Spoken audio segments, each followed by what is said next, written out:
So you selected the branding thread for the webinar. Branding is my favorite part as the chief strategist. So when companies start with us, it's one of the first things that we look at. We take them through a discovery session to understand kind of where their brand sits today. And there are a couple things you need to think about as you start to look at your brand.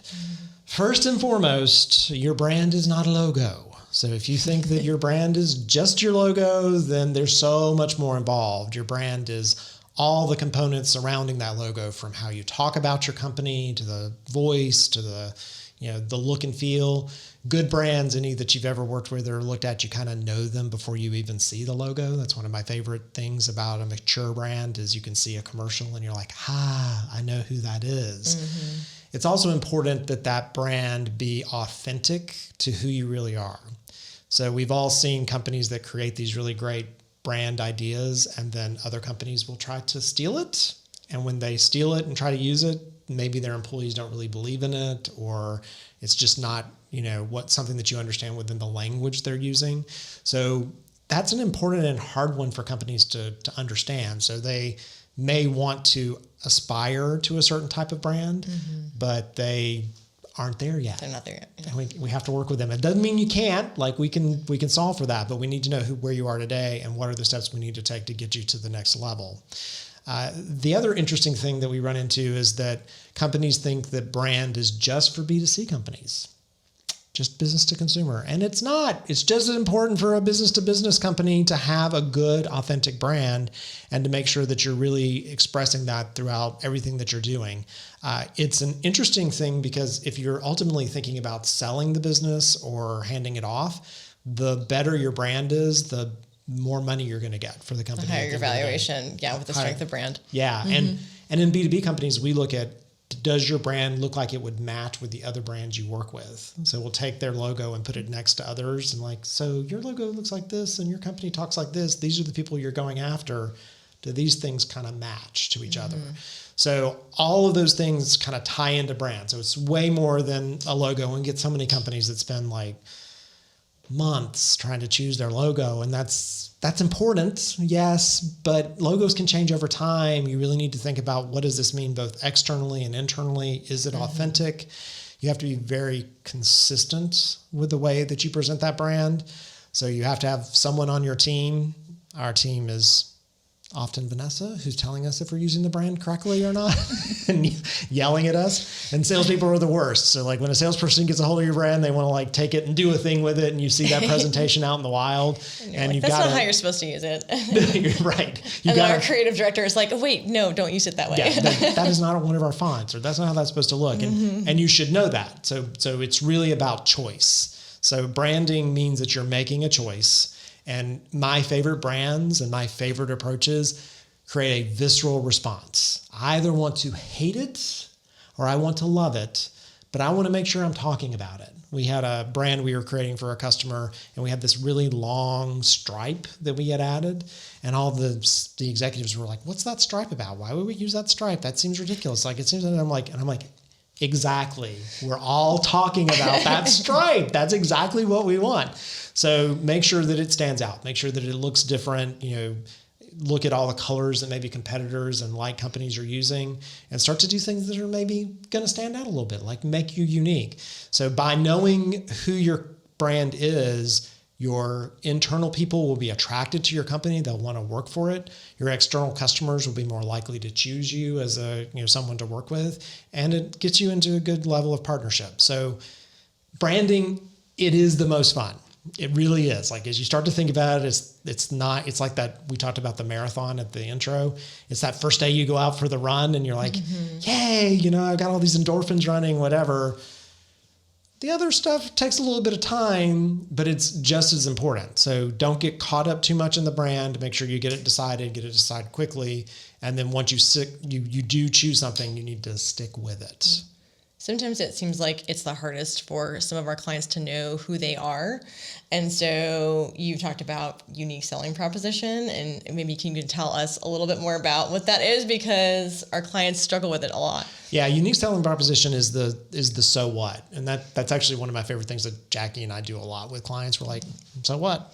I don't care. That doesn't make any sense to me. Why I does don't your client understand. care? Why is that different, right? I hear everybody say that, and if you start using lots and lots of buzzwords out there, then we know that you don't have a unique value proposition. You don't have anything that people are going to remember, right? And so even in a commodity business, there's something that makes you different. My analogy, which is a B2C analogy, is that I owned a business with another guy who was the same age I was, and we both had the same money. We worked at the same company. He was a Dunkin' Donuts guy, and I'm a Starbucks person. And it was around they both sell coffee. Like, that's what they do. They both sell coffee, but there's something unique. Very different brands, right? Yeah, very different brands, and attracted to those brands for different reasons. In the B2B world, it's the same thing. Are you going after a certain type of other company that you're going to work with? What does that customer base look like? And I should kind of know by looking at the way that you present yourself in the world. I should know, not kind of know. I should know when I look at your brand, who you're going after, what you care about, what you stand for, and then either repel the companies you don't want to work with, because it's just as important to do that as it is to attract the companies that you do, because those are the ideal clients. Yeah, ideal clients. You convert those and make the most money. So people think marketing, they're very against making choice. Like, they're like, oh, we're for everyone. We're for everyone. You're not for everyone. Yeah. So talking about when, like the companies where they're trying to choose a logo, but it's like this one, it's the Goldilocks of logos. This one's too bright. This one's too dark. This one's too fun. This one's too boring. I often think that that's a symptom of the people choosing, like making the choice. They don't know the identity of the brand. Yes. So before you can even pick a logo, what are some of the things that viewers can do to help know a little bit more about their brand before they even know about their brand, if that makes sense? Yeah, and that's interesting, because that's how we start our discovery process. So when we start the discovery process, we want to understand the business first. So I don't care about any of that. I want to know, what are the macro trends that are impacting your business, things you can't, impact, micro trends. Who's your ideal customer base? What do they look like? What are some words you would use to describe yourself? How do those work? And I love we do a card sort exercise, and we'll break the teams up into groups. And if they come back and they're all sort of aligned, we know that there's internal alignment about who they are and what they want to do. If everyone's picked all different kinds of cards, we're like, okay, we got a little bit of work, right? Yes. So there's a lot of psychology and, kind of therapy. It's brand therapy that we're going through to then ultimately get to the point of coming back and telling them what we heard them tell us. Like, you can't describe yourself. You really can't. Like, you can have someone else tell you, and you're like, well, that's what it looks like. Like, that's not what I wanted, right? Yeah. So you have to have someone else to describe it. So that's an important part of using a third party. Even in Liger, we went through a rebranding over the course of this past year. We brought in outside experts because we understood we were too close to the brand to make concise decisions about what you want. Yeah. So I think that's one of the greatest values that we get out of it. If you've ever been to therapy, and I'm not saying that I have or not, but therapists can find things that you don't see. Like, they bring those things out, and you're like, oh, I get it. And to your point about getting tied up in the logo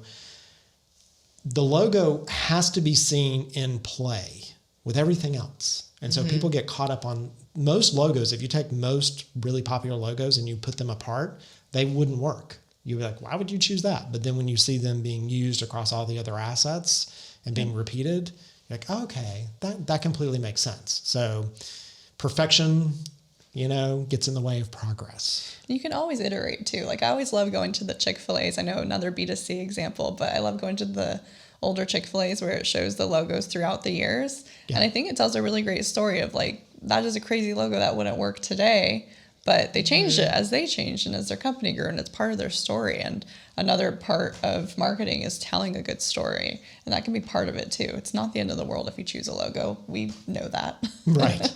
Yeah. So in the branding category, if you're trying to decide if your company should be, because sometimes your company doesn't need to go through branding. Like, that seems like the obvious thing. Oh, marketing's not working, let's go do a branding exercise. Yep. It may not be that. And we will definitely tell you as we go through that process, we think your brand stands and is good. It just may need a tweak. How, and this might be a question that people have, so I really want to ask this. How do I know if my brand is good? because some people may say, oh, we like our brand and we want to keep that, but how do we know that it's being effective or that it's good? Well, the number one thing that I see in that category is if it's being used consistently and effectively, right? And like we worked with one brand, they were in the satellite space, and I was looking at their logos. They had like 17 versions of the logo, and they were okay with that, right? All the presentations were different, didn't match to their website or their materials. So that's a first definition of it's not good, because good is subjective. It is subjective. But does it feel right? Can you use it consistently? Does it have a lot of play? Can you do some things with it? And does it have its own sort of standalone voice, right? Brands should be able to walk into a room and you would be able to describe that brand just like you would a person. Yeah, people know by looking like who you are or, what you're about. And are all the people getting the same message, right? Yeah. So now that we've given you some information on your brand, you know that your brand must be unique. It must, speak to your customer in a good way. You need to repeat it and be consistent with it. It's going to be the thing that sort of represents your company over time. It needs to feel good internally and externally. It's also the thing that's going to establish your strategy moving forward. So you need your brand to understand what your strategy is going to be so that you're attracting the right kind of customers, you're speaking with the right language, creating the right type of content, building the right kind of videos, whatever it is that you think is going to be next, which is what we're going to discuss in the next segment when we talk about awareness.